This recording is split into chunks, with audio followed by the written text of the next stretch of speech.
వైసీపీలోనే వైఎస్ఆర్ ఉన్నారు. అలా తండ్రి పేరుతో ఉన్న పార్టీకి కుమారుడే అధినేత.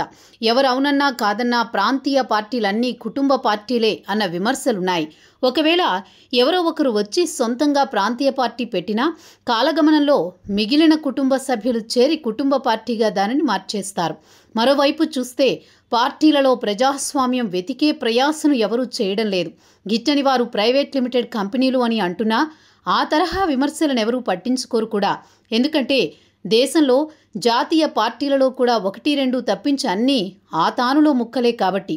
వైసీపీలో ఒకనాడు తల్లి చెల్లికి కీలక పాత్ర పోషించారు. కాంగ్రెస్ నుంచి జగన్ బయటకొచ్చినప్పుడు ఆయన వెంట విజయమ్మ షర్మిల ఉండేవారు. వైసీపీ విజయానికి విజయమ్మ షర్మిల అలుపెరగని తీరులో పోరాడారు. ప్రత్యర్థుల నుంచి విమర్శలు కూడా ఎదుర్కొన్నారు.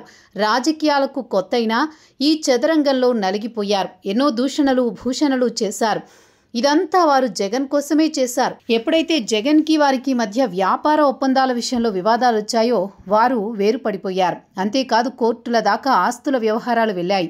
ఒకనాడు అన్న జగన్ జైలులో ఉంటే ఆయన కోసం వేలాది కిలోమీటర్ల పాదయాత్ర చేసిన చెల్లెమ్మ షర్మిల ఇప్పుడు ప్రత్యర్థిగా మారారు. ఆమె కాంగ్రెస్ పార్టీలో చేరి జగన్ రాజకీయ పతనాన్ని కోరుకున్నారు.